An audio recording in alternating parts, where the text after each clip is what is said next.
はい、こんばんは。今夜もようこそお越しくださいました。サブチャンネルへ。お供のドリンクはアールグレイの紅茶です。久しぶりにアールグレイ飲んだんですけど、めちゃめちゃ香りが良くて美味しい。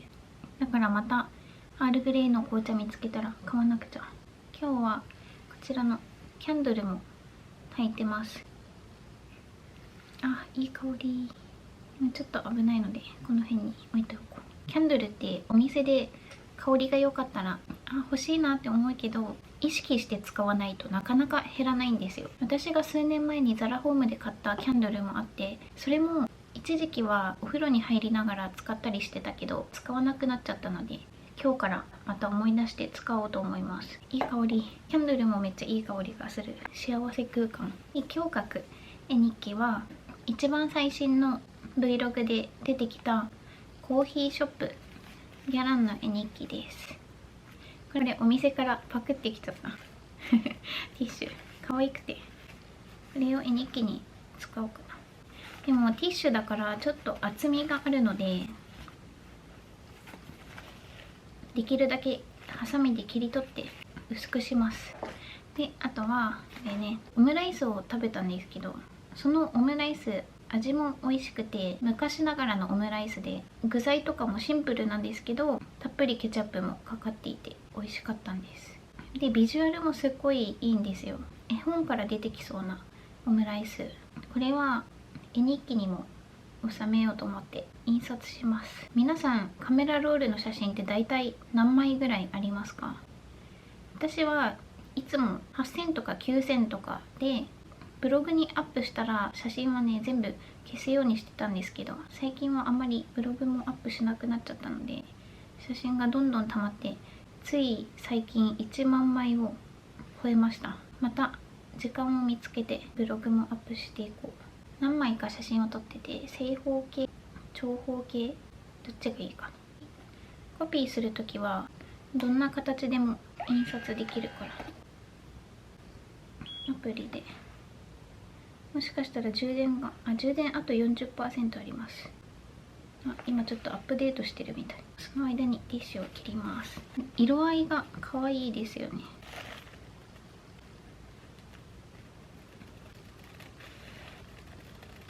今まで私上野ってたまに行ってて、上野は近くに美術館があるので美術館に行く時が一番多かったかな、もし行くとしたら。あとはあれだ、たまに飲みに行く時に上野に行きますね。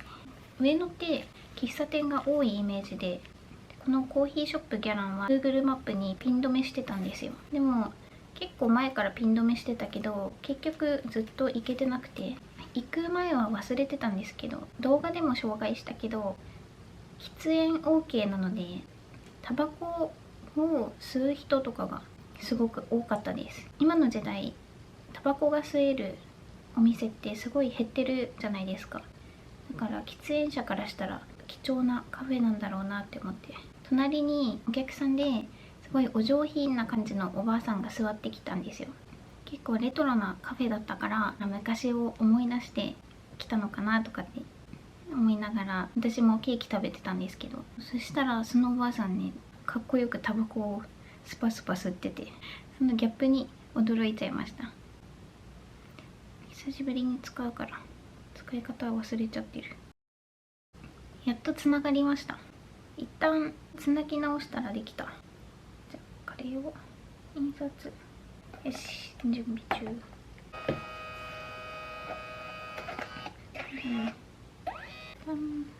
レトロで可愛い。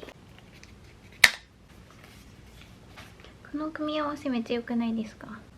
上に貼るのが。この柄がお店の雰囲気とちょっと合うなと思ってこれも使います。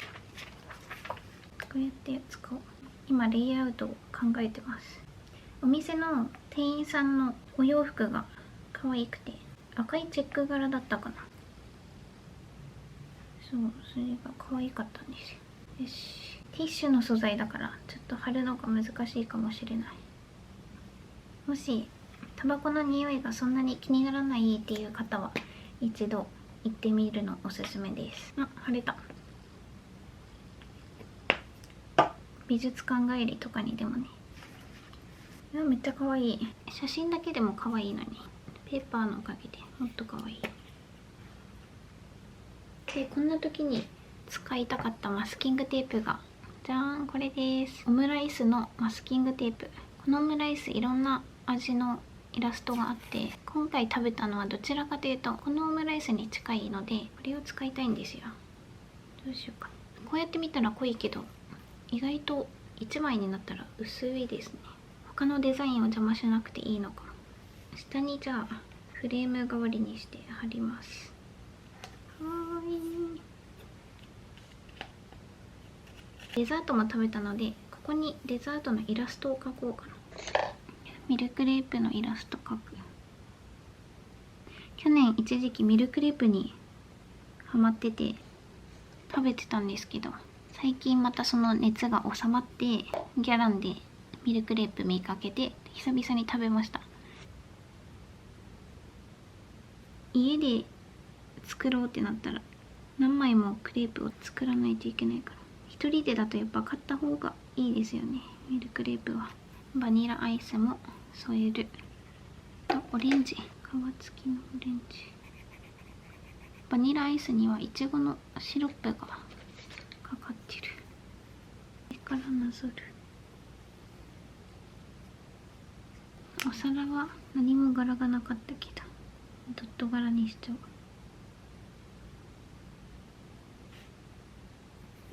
ちょうど合いそうなシール。コーヒーを注ぐおじいさんとか。これもいいですね。喫煙できますよっていう意味でこれにしよう。時間を忘れて書いちゃいました。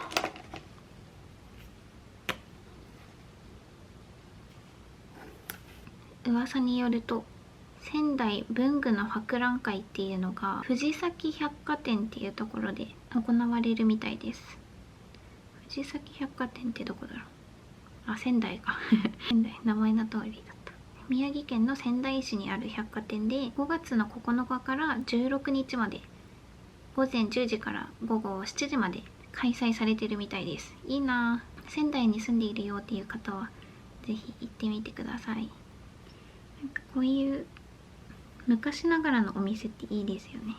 昭和に戻った気分が味わえる。線を描いて今奥行きを出しています。近所でもいいし、行きやすい場所とか自分の中でお気に入りのお店とかがあるとすごいいいなって思いますね。あの場所に行ったら心が落ち着くんだっていう場所とかね。私それで言うと行きつけという行きつけがあんまりないですよね。動画とかでも何回か出る喫茶店カフェとかはあるけど、行きつけってほどでもないから。行きつけってどれぐらいの頻度で行くことを言うんだろう。週1とかかな。私的に月1その同じお店に行くってだけでも結構行きつけに入ると思うけど、どうなんでしょう。私が今欲しいのは行きつけの飲み屋さんが欲しいです。マスターいつものあれお願いで行ってみたい。一人で常連さんになって。でさあ多分久々にこのペン使ったらめっちゃ細い。すごい。私が今使ってるのコピックのマルチライナーブラック 0.05 なんですけど、めっちゃ書きやすい。はい、日記完成しました。超可愛いページになった。上野にある昔ながらのコーヒーショップギャラン。レトロな雰囲気が好